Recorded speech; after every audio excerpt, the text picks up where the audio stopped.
HIV is the human immunodeficiency virus.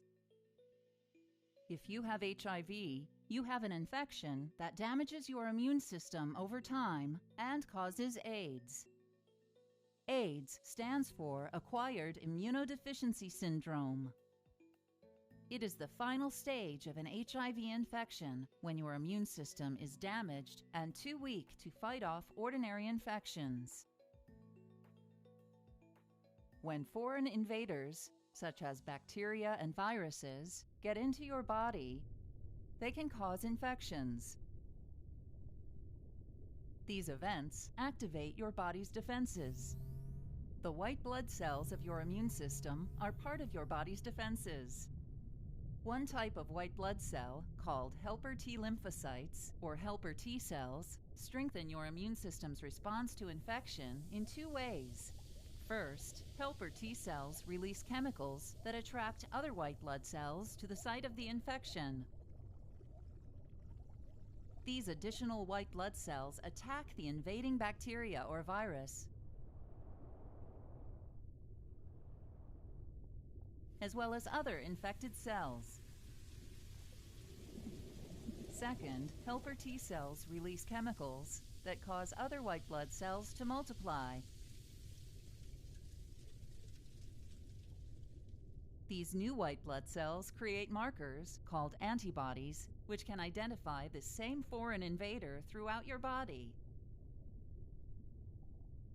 Antibodies attach to the bacteria or virus, marking them as targets for your immune system to destroy them.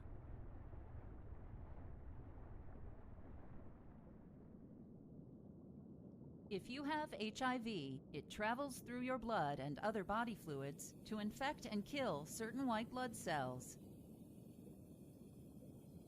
The virus enters helper T cells, which are the primary target.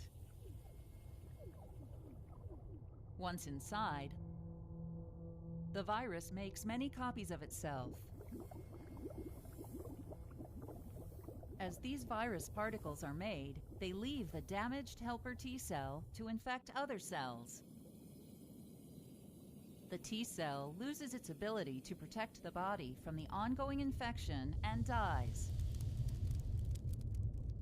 In this way, HIV spreads and kills more of your helper T cells, weakening your immune system.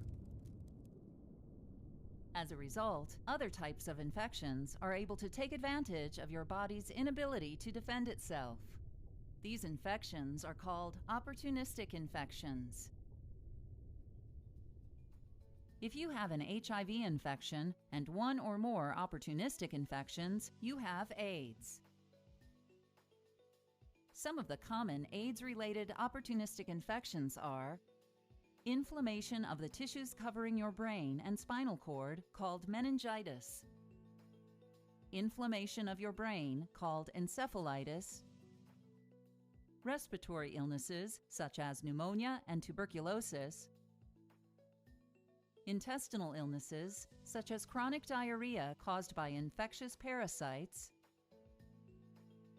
and cancers, such as Kaposi's sarcoma and non-Hodgkin lymphoma.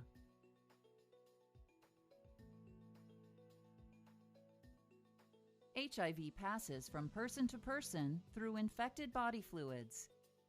HIV can enter your body during unprotected sex, while sharing drug injection needles, during your own childbirth, while breastfeeding from your mother, or from contaminated blood or blood products.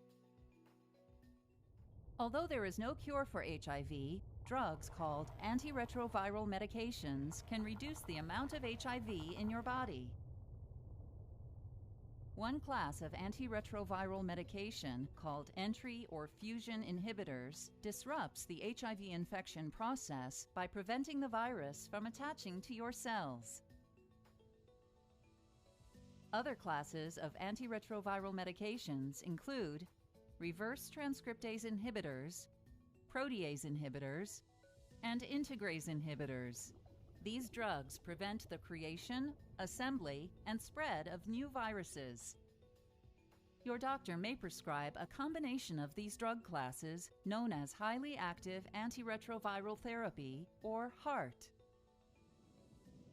Antiretroviral medication doesn't completely remove HIV from your body, but slows it down enough to enable your immune system to fight infections.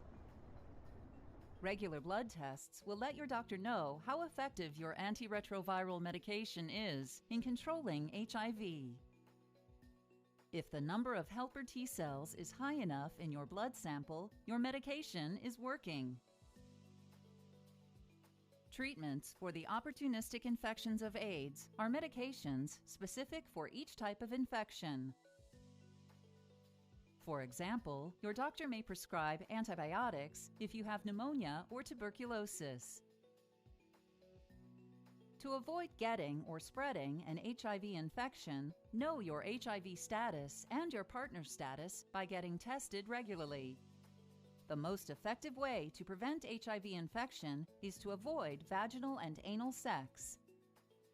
When engaging in sexual activity, you will be less likely to contract HIV if you only have sex with one uninfected partner or use latex condoms for protection. Avoid using injectable illegal drugs or sharing drug needles because the needles may have the virus on them. Avoid intoxication from drugs or alcohol because you will be more likely to engage in unsafe sexual behavior.